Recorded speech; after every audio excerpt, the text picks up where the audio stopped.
ప్రకాశం జిల్లాలో సంక్రాంతి పండుగ చాలా సాంప్రదాయబద్ధంగా నిర్వహించుకుంటున్నారు. అయితే ఈ పండుగను అదునుగా పెట్టుకుని కొంతమంది క్యాసినో, అలాగే పేకాట, కోడి పందాలు లాంటివి నిర్వహిస్తే ఉపేక్షించబోము అంటూ కఠిన చర్యలు తప్పవు అంటున్నారు ప్రకాశం జిల్లా ఎస్పీ ఏఆర్ దామోదర్. మీడియాకు ఈ విషయాన్ని వెల్లడించారు. సంక్రాంతి పండుగ సంతోషంగా జరుపుకోవాలని తెలియజేశారు. ప్రకాశం జిల్లా ప్రజలకు నూతన సంవత్సరం మరియు సంక్రాంతి శుభాకాంక్షలు ఈ సందర్భంగా తెలియజేశారు.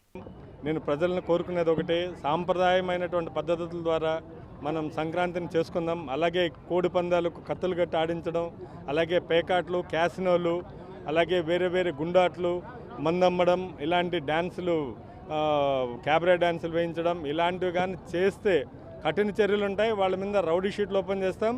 అలాగే 24 గంటలు నిఘా పెట్టాం, కేసులు ఉంటాయి. వాళ్ళ చుట్టూ ఇంకా ఒక చట్టం అనేది ఇంకా వాళ్ళకి ఒక గట్టిగా చేసేటట్టుగా చేస్తాం మేము. ఎవరు కూడా సాంప్రదాయమైనటువంటి ఆటలు, వాలీబాల్ లేదంటే క్రికెట్స్, అలాగే డ్యాన్సులు కానివ్వండి, భక్తి గీతాలు ఇలాంటివి తప్ప వేరే వేరే క్యాసినో